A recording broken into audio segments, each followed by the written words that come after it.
Kaixo, askotan esan izan dugu Teknopolis ikustea ikasteko modu bikaina dela, baina gaur buelta bat emango diogu horri. Izan ere, ikasteko metodoak izango ditugu hizpide. Alegia, ikasgeletan nola ikasten den ikasiko dugu.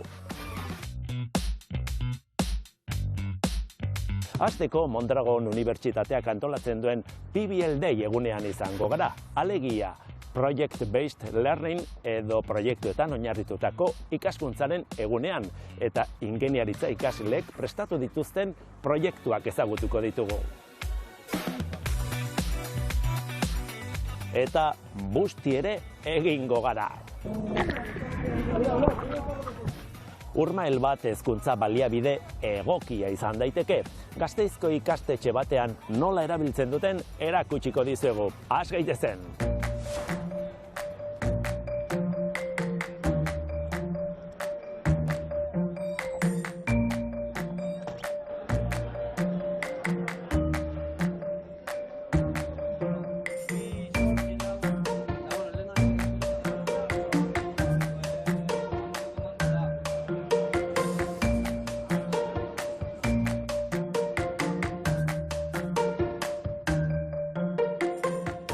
Jolas honen zentzua eta tripak azaldu izkidazu, mesedez. Bueno, gure jokua da izan da plastikozko luma. Gure jokuaren helburua da modu interaktibo eta divertigarri baten erakustia animali batek daukon bizitza eta munduan honetan daukon arazua. Guk nahi gauen representatzia, animali bat bere txikutatik kaiola baten egondana, kaiola horretatik azera eta mundura zabaltzen denean bizibia dauen esperientzia. Ze poetikoa, baina zuek informatikaria zarete, eta zuek egin duzu, esan dudan bezala, tripak diseinatu edo idatzi dituzu ez da? Programazio asko dago hemen. Bai, oso, daz funtzio desberdinetan doia, ekintza bakoitza funtzio desberdin bat da, eta gu goiaz funtzio horrek poliki-poliki programatzen. Eta hori guzti-guztia zuek egin duzu, zuek sortu duzu. Zer izan da zailena? Nik uste ideia garatzi izan dela zailena, gehien bat mugimenduak.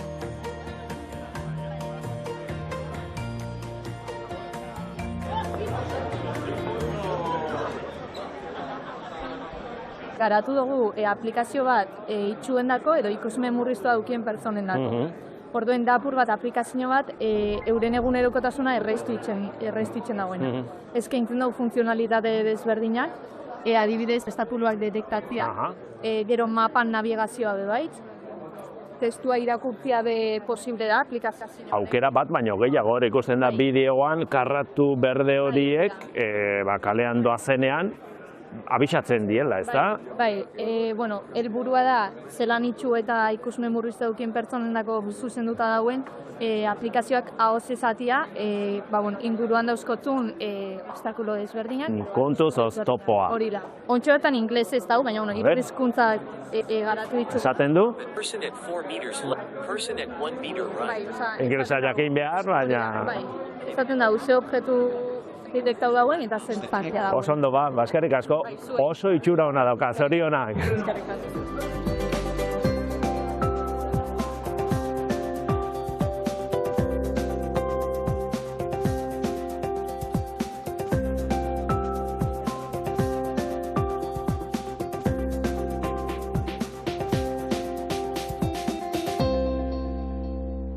Kaixo nekane, aspaldiko esango dugu, ez da, beste PBL Day egun bat proiektuetan oinarritutako ikaskuntza.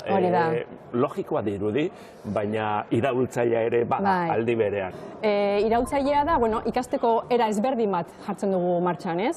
Nun ikaslek protagonismoa hartzen duten. Betiko sistemaren aurrean aktibo izatea, eginez ikastea, baina hala ere, eginez ikaste horrek badu beste huelta bat. Egiten duguna da, erronka bat planteatu, arazo bat planteatu, eta ikasleak irakasleen laguntzarekin, noski, irakasleak ordea gidaritza lan egiten, baina ikasleak dira prozesu osoa garatzen dutenak.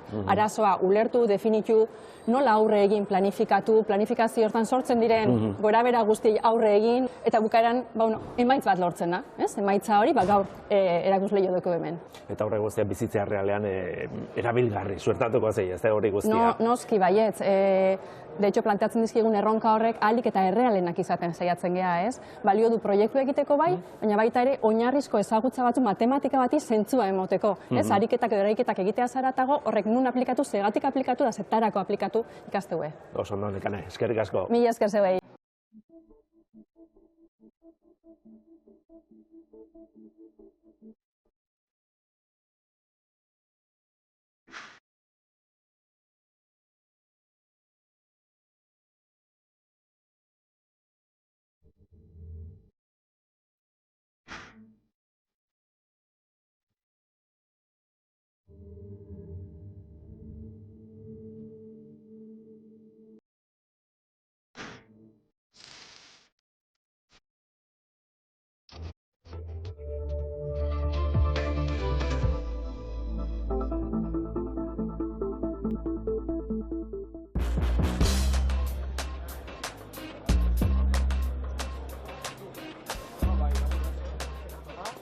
Bueno, hor jartzen denez, gasolinatik elektrikorako aldaketa egin diozue patinete honi, ez da? Hoxe, geneukan hasieran patinete bat konbustio motor honekin, azkenen elektrikikatu, bateria sartu, CPCA, eta dena. Erretxe ematen du, baina ez... Hor patinete lan eta izai izan da, baina politia prozesua.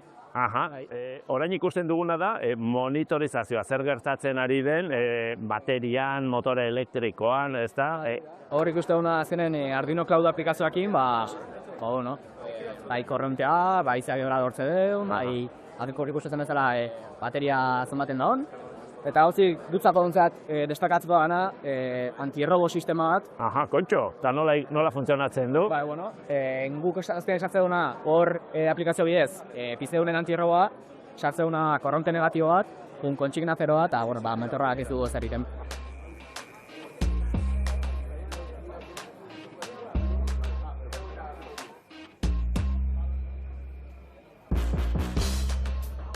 Diseinu industriala ibaiak garbitzeko. Eta hori, zuek sortu duzen edo garatu duzen proiektuan bildu duzu, ez da? Nola? Bueno, guri esan zozkuen hasiera baten oso zabali lagazozkuen dana, eta inginun Oriota Zarauzko koncejalei entrevista batzuk. Eta esan zozkuen nola itxasoko kutsauran agarbitza odo zaian, errexabala, errekatik heltzen dana, hor...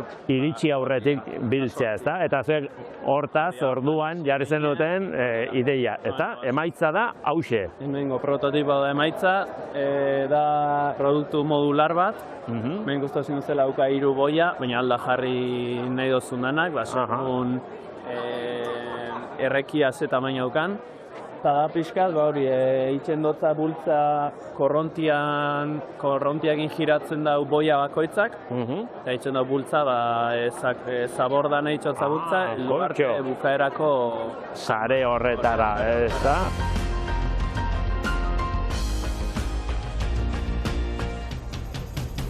Lehen Nekanek aipatu du hasieran etengabeko hobekuntza aplikatzen dela, edo erabiltzen dela PBL-dei egun hauetan edo honetan, eta hori begibistakoa da, ez da? Proiektuen maila etengabe azten dela, urtetik urtera, ez da? Hori ikusi egiten da.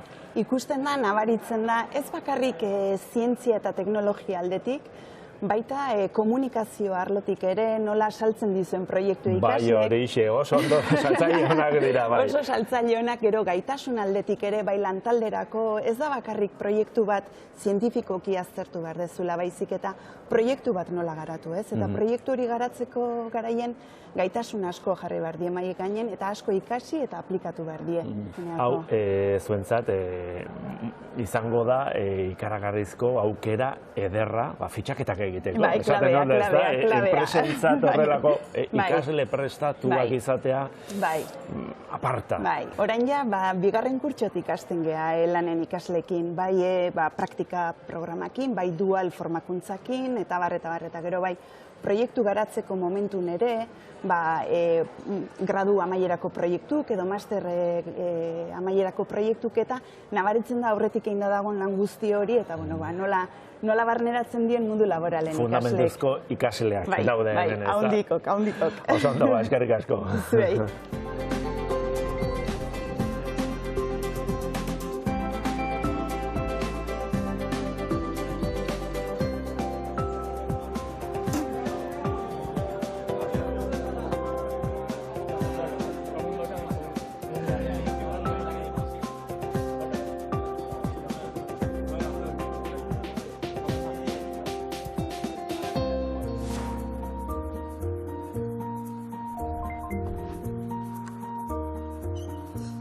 BBLDin proiektu bat aurkezteak lan asko dakarratzetik. Ekoteknologiako ingeniaritzako ikasle hauek 6 hilabete daramatzate surfall berezi hau diseinatzen eta fabrikatzen. Duela urte batzuk surf taula bera diseinatu eta garatu behar izan zuten ikasleek, bai? Eta surf taula horren mamia izan zen bere nukleoa, espuma, kutsagarriak diren espumak erabili ordez, birtziklagarria den kartoiekin egin behar izan zuten nukleoa, ez? Eko ikuspuntu hori hortzegoen. Eta orain taula ez dugu garatu, baizik eta taula komertzial bat hartu, eta taulari lotzen zaion surfoil sistema guztia egin dute. Surfoila surfaren aldaera berri bat da, gero eta gehiago ikusten dena. Olaturik ez egonda ere, surflariek abiada ikaragarria hartzea lortzen dute, lebitatuz mugituko balira bezala. Baina ohi denez, hau ez da magia, trukoaren azalpena oholaren azpian dago. Gure foila, 4 pieza nagusiz osatuta dago, hemen ikusi dezakezuten bezala. Hemen aurreko hegala, mastila, fuselajea eta estabilizadorea. Eta azkenen, estabilizadorea da aurreko galaren indarrak orekatzeko ibiltzen dugun pieza. Mastila azkenen fuselajea edo multzoa, foilaren multzoa oholara juntatzeko eta. Hegala eta egonkorgailua dira surfoilaren gakoak. Surflariak oholari beherantzindarra egiten diona hala, foilaren gaineko ur fluxuak sostengua sortzen du, eta ohola uraren gainetik altxarazten du. Surflariak oreka eta norabidea kontrolatzen ditu, foilaren inklinazioa gorputzaren mugimenduarekin doituz. Horrela, ohola urrazaletik altxatu eta urarekiko erresistentzia saiesten da. Ikasle talde honek errealitate bihurtu behar izan duen proiektuak, bidean erronka teknologiko asko izan ditu. Fabrikazio teknologia batzuk ikusi dituzte, hala nola fundizio bidezko fabrikazio prozesuak, plastiko eta konpositen fabrikazio prozesuak ere baita, ingurumen jasangarritasunarekin lotuta dagoen ikasgai bat ere ikusi dute, bizizikloak nola kalkulatu ere baita, eta ondoren automatizazio prozesu industrialak nola egin, bai eta industria organizazio ikasgaia.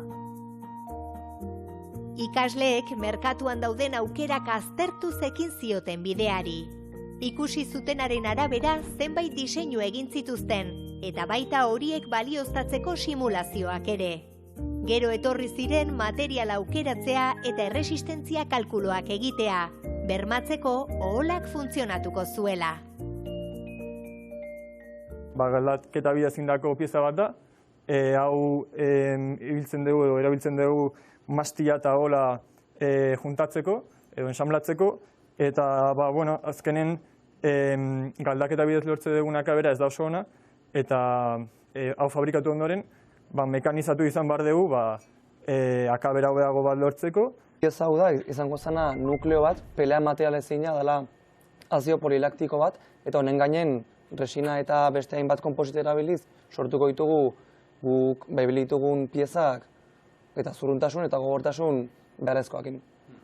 Eta gure aukere izan da pelea erabiltzea dalako material bigun bat, eta azkenen honek uzten diguna da barruko tentsiok eta handiak ez izaten gure piezak itsasoan jasango dituen indarrak eta ondo bai transmititzeko eta ez buskatzeko ez dara. Proiektua kurioso izan da, egia esan, ze ez da inoiz erabili izan dugun gauza bat. Inoiz ikusi ez ditugu, nahi bat esparru ikusi ditugu ere. Ala nola fundizioa edo irude inprimakiak. Batek daki noizbait egindako lanak produktua merkaturatzeko aukerarik emango dien.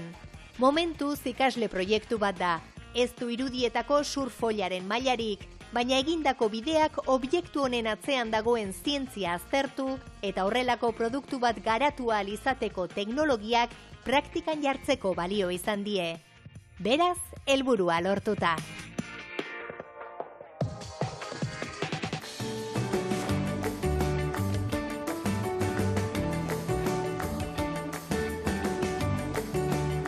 Zuei asko gustatzen zaizkizu ibilgailuak, ezta? Hemen atzera eta aurrera ibiltzen zerate. Oso divertitu da. Ondo pasatu eta ikasi, ezta? Eta ze ikasi duzu hau egiterakoan? Hau egiterakoan azkenen ikasi deuna izan da motore elektriko PLC-ek nola funtzionatzen duen eta hortaz gain, bateri elektrikok nola kargatzen dien edo ze karga sistema ibiltzen duen.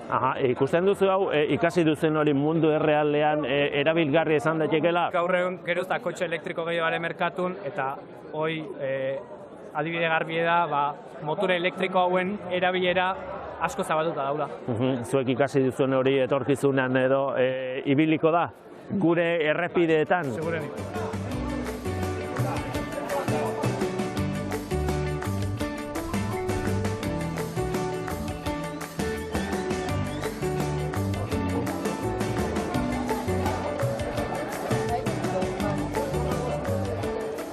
Bueno, lehenengo eta behin, zorionak, finalistak zaretelako, ze meritu egin duze finalistak izateko, zer duzuen proiektuak desberdina, hobea? Neu, laboratorio hematologiko automatizatu bat. Laboratorio hematologikoa, alegia odola kudeatzeko. Eta gukin dugu hortako propuesta bat. Hemen dakau, L-formako proiektu bat, nun, goldatetzizunean dazkezut bi aukera izateko. Tapa moredunak eta tapa urdinak. Da orduan dugu, tapa moriak ego konteo de células, ze zelula dauden, nola dauden, zenbat dauden, anormaltasunak, da hori dana. Eta hori dana ingo zen, lina 1, deitu diola guk. Eta gero, lina 2, ingo dela elastifikatu, dana automatizuta, razo robotiko bat separatuko zituzten. Eta mendago, lina 2, dala paulaziona.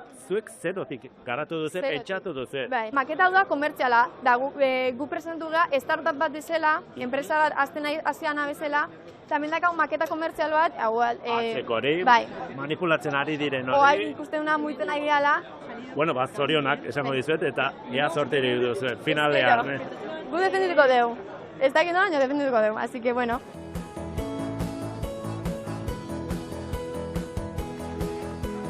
BBLDei egunari amaiera emateko proiekturik aipagarrienak saritu dituzte. Hematologiako laborategia, estenosi lumbarrerako implante bat, eta sari nagusia, surfoilaren proiektuak eramandu. Zorionak ekoteknologiako ingeniaritzako ikaslei, eta nola ez, parte hartu duten guztiei.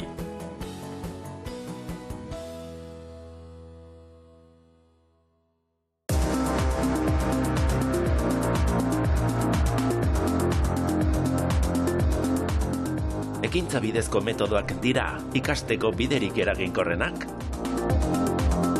Bai, baina...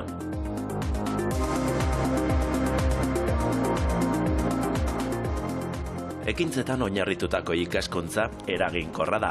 Beti ere, ariketa kognitiboarekin batera gertatzen bada. Hau da, egiten ari garenari buruz hausnartzen badugu, aurrez ikasitakoarekin lotzen badugu, eta galdera berriak egitera bultzatzen bagaitu. Orduan bai, ekintzek ezagutza sustatuko dute. Irakaskuntzaren inguruko mitorik hedatuenetako bat da ikaskuntzaren piramidea. Horren arabera, irakurtzen dugunaren 110 bakarrik ikasten dugu, ikusten eta entzuten dugunaren 150, eta esan eta egiten dugunaren ia 190. 60ko hamarkadan, Edgar Dale pedagogoak ikusentzunezko esperientziak sailkatu zituen piramide batean, baina ez zuen inoiz esan zein zen eraginkorragoa eta ez zuen portzentajerik ezarri. Mitoa geroago sortu zen. Gaur egun, jakina da jarduera praktikoak ez duela berez ezagutza sustatzen, baldin eta ez bada haren helburua ulertzen, eta ikasketa prozesu kognitibo askoren emaitza dela.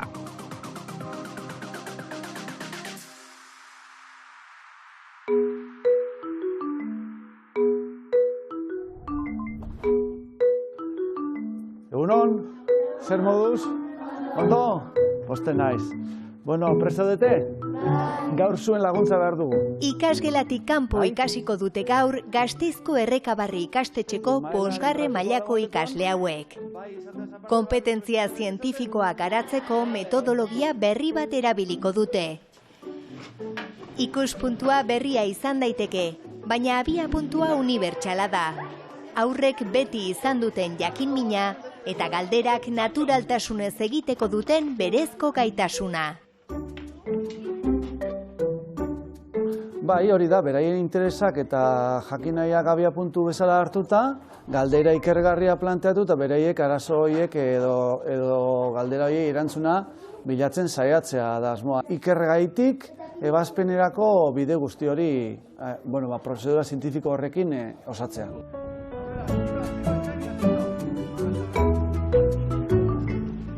Eusko Jaurlaritzaren Hezkuntza Sailaren berritzegune nagusitik sortutako ekimen bat da hau. Eta zenbait ikastetxetan probatzen ari dira. Zientziaren didaktika kanpo espaziotan lantzea proposatzen du. 5 espaziotan hain zuzen. Baratzean, belardian, basoan, lurtzoruan edo gaurko kasuan bezala urmael batean. Orain arte, askotan joera izan da esperimentuak egitekoa, edo protokolo jakin batzuk jarraitzekoa, baina guk hartu nahi izan duguna da, hasieratik, alegia ikasleek, zientziaren prozesua hasieratik egitea. Orduan, normalean, formazioetan esaten duguna da, galdera ikergarri bat jarraitu behar dela. Gaur esate baterako galdera ikergarria honako hau da. Ados, guazen ikustea da, ea iltsorik dagoen urmaelean. Erantzuna emateko eskatzen zaiena da hipotesiak planteatzea. Ikasleek beraiek hipotesiak planteatzen dituzte eta orduan dator irakaslearen lana esatea. Eta nola froga dezakegu esaten dituzten hipotesi horiek, planteatzen dituzten hipotesi horiek benetan horrela direla. Galdera ikergarri horren erantzuna aurkitzeko, ikasleek beraiek egin behar dute bidea. Hipotesiak baieztatzeko jarraituko duten prozesu zientifikoaren diseinuan parte hartu behar dute. Eta hori da metodologia honen berritasuna. Beraz, 2 litro urazalean, zenbat eltxo? 0. Orain, probatu dezakegu, ondoan, eltxorik dagoen edo ez.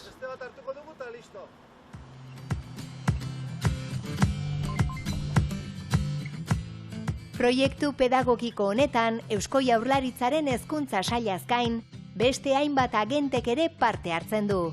Hala nola, Euskal Herriko Unibertsitateko Hezkuntza Fakultateak, Neiker Ikerketa Zentroak eta Aranzabi Zientzia Elkarteak. Bakoitzak bere jakintza esparrutik ekarpenak eginez. Adibidez, Arantzabik urmaelen inguruan duen esperientzia ekarri du. Eta Hezkuntza Fakultateak berriz, zientzia esperimentalen didaktikaren oinarri teorikoak. Zientzia egitea ez da datuak biltzea. Eta behar bada horregatik lotzen dugu zientziaren ideia esperimentuekin. Hartu bandejak eta salabardoak, goazen. Nortzu bizi dira hemen? Zapaburu. Oso ondo. Baina importanteena ez da datuak lortzea, baizik eta galderak erantzutea. Hori da zientziaren edo kompetentzia zientifikoaren funtsa. Eta berez, umeak ikertzaile naturalak dira. Orduan, aukera horiek aprobetxatu behar dira.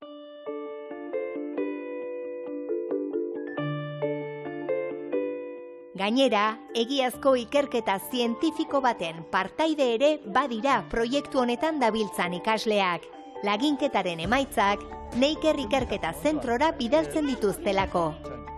Han eltxoak identifikatuko dituzte eta espezie ezberdinen banaketaren mapa bat egiteko erabiliko dute informazioa. Baina bereziki, eltxo tigrearen presentziari erreparatzen zaio. Ekarri dugu arazo hori eskoletara, eta saiatu gara bideratzen galderak beraiek sortzeko prozesu hori egitea. Guk bideratuta, eta hori abia puntua hartuta, urrengo prozesua izango zen, beraiek sortzea, gure laguntzarekin eta guk bideratuta, protokolo bat ikertzeko ea badagoen eltxotigrerik beraien eskola inguruan.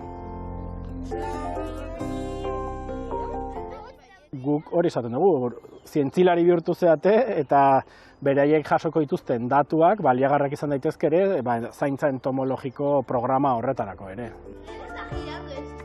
Bizitza ugari aurkitu dute ikasleek Errekabarriko urmaelean. Tartean eltxoak bai, baina momentuz ez dute eltxo tigrerik antzeman. Erantzun hori eta beste batzuk aurkitzeko prozesuan, zientzia egiten ikasi dute ikasle hauek.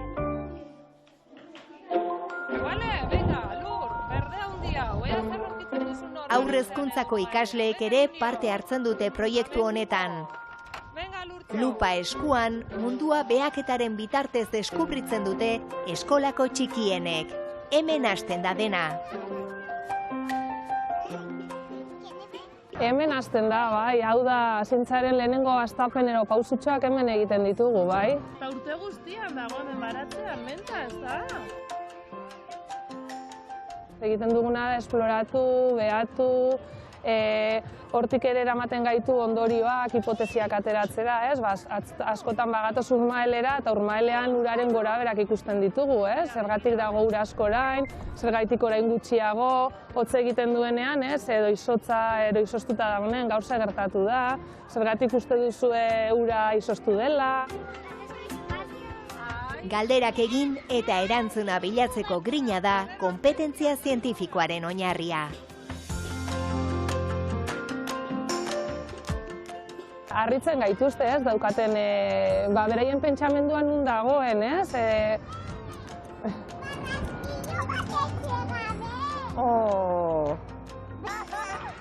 Zergatik barraskilo batzuek ez duten etxerik, erantzuna zientziak du. Agian, etxetxoa bilatuko du, edo ez?